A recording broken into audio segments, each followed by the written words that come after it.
উত্তরপ্রদেশের প্রয়াগরাজে বসেছে মহাকুম্ভের আসর। ১৪৪ বছর পর এই মহাকুম্ভ কার্যত সমস্ত রেকর্ডকেই ভেঙে দিয়েছে।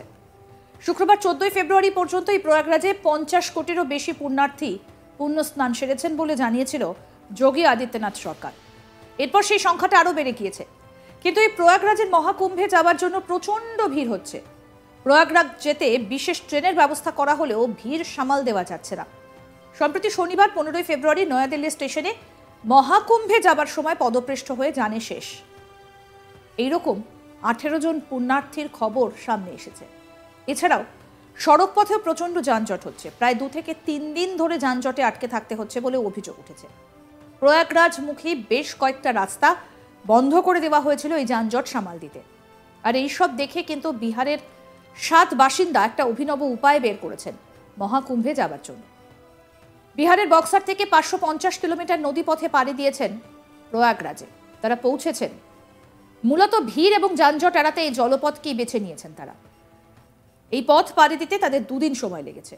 আর তাদের এই নৌকা বিহারের ভিডিও রীতিমতো ভাইরাল হয়েছে সোশ্যাল মিডিয়াতে।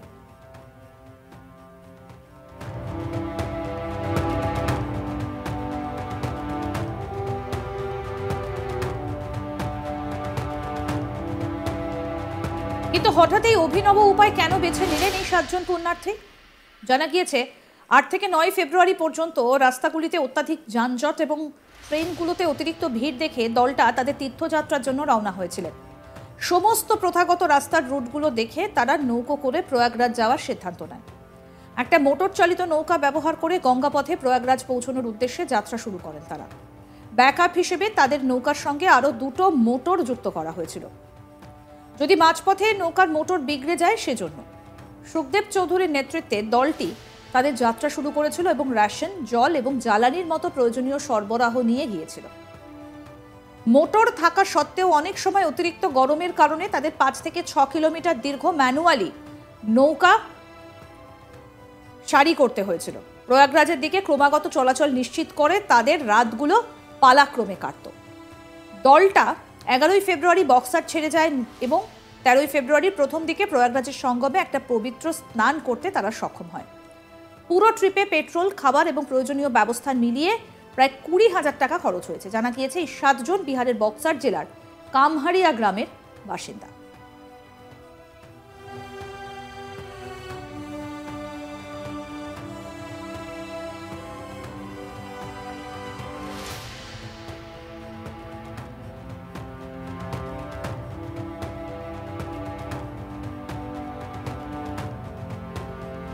প্রসঙ্গত বলি, প্রয়াগরাজ মহাকুম্ভে রেকর্ড পরিমাণ পুণ্যার্থী পুণ্য স্নান সেরে ফেলেছেন।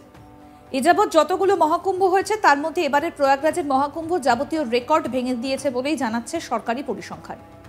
জানা গিয়েছে শুক্রবার অর্থাৎ ১৪ ফেব্রুয়ারি পর্যন্ত ৫০ কোটি মানুষ পুণ্য স্নান সেরেছেন মহাকুম্ভে। শুক্রবার বিবৃতি দিয়ে উত্তরপ্রদেশের যোগী আদিত্যনাথ সরকার জানিয়েছেন, এ যাবৎ এত বেশি সংখ্যক মানুষের সমাগম কোনো ধর্মীয় সামাজিক অনুষ্ঠানে চোখে পড়েনি। ভারত এবং চীন ছাড়া যে কোনো দেশের জনসংখ্যার তুলনায় অনেক বেশি সংখ্যক মানুষ এবারের মহাকুম্ভে সামিল হয়েছে। ১৩ ফেব্রুয়ারি মহাকুম্ভ, ১৩ জানুয়ারিতে শুরু হয়েছিল মহাকুম্ভ, ২৬ ফেব্রুয়ারি পর্যন্ত চলবে। ইতিমধ্যে রাষ্ট্রপতি, প্রধানমন্ত্রী, বিভিন্ন দলের সাংসদরাও এই মহাকুম্ভে পুণ্যস্নান সেরে ফেলেছেন।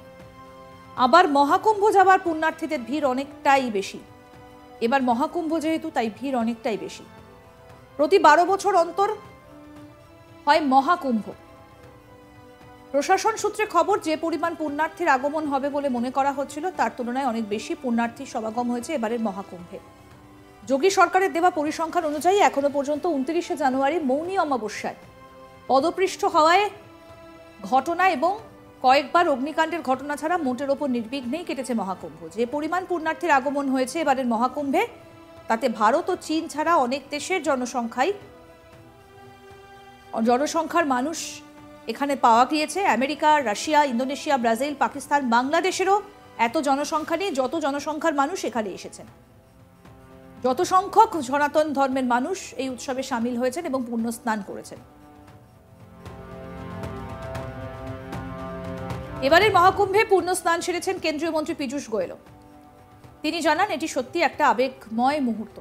মহাকুম্ভ দেখার সুযোগ পেয়ে আমি নিজেকে ধন্য মনে করছি। এটা ভারতের সম্মিলিত চেতনার নিখুঁত উদাহরণ।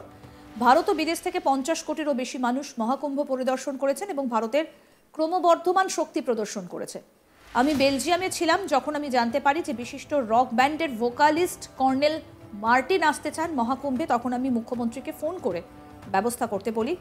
তার সফরের যাবতীয় ব্যবস্থা করা হয়। এটা গোটা বিশ্ব এবং দেশকে এক ভারত শ্রেষ্ঠ ভারতের বার্তা দেবে। কি বলছেন কেন্দ্রীয় মন্ত্রী পীযূষ গোয়েল, শুনবো।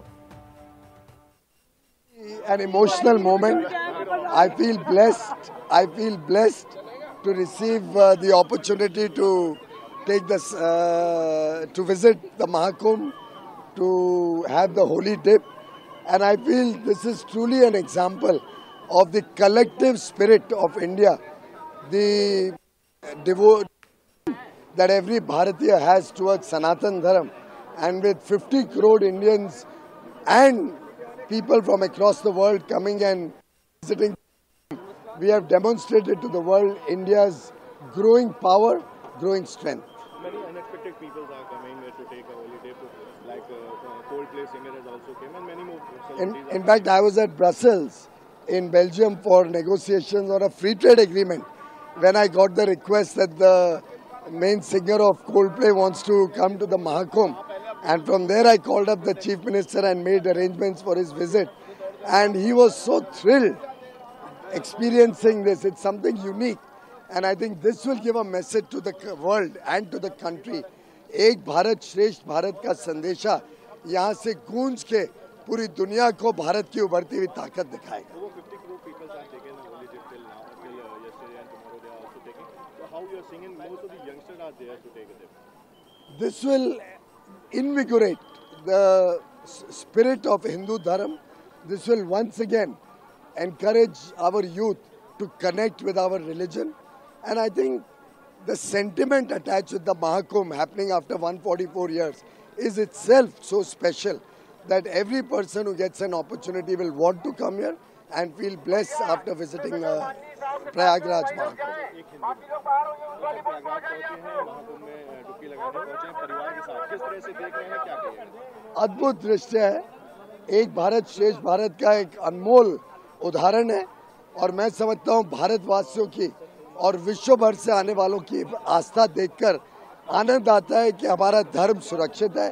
सनातन धर्म आगे चल के इस देश को नई ऊंचाइयों तक लेके जाए। 50 करोड़ से ज्यादा लोग नहा चुके हैं अभी तक, किस तरह से इसको देख रहे हैं? और आगे अभी नहाने भी हैं, अभी मेला बचा हुआ है, तो क्या कहिएगा? मैं समझता हूँ कि ये व्यवस्थाएं जिस प्रकार से बनाई गई हैं। আরো আপডেট পেতে দেখতে থাকুন আজ তাক বাংলা। সাবস্ক্রাইব করুন, নোটিফিকেশন পেতে বেল বাটন অপশন প্রেস করুন, হোয়াটসঅ্যাপে ফলো করুন আজ তাক বাংলা। ভিডিওটা লাইক করুন, শেয়ার করুন, কমেন্ট করুন।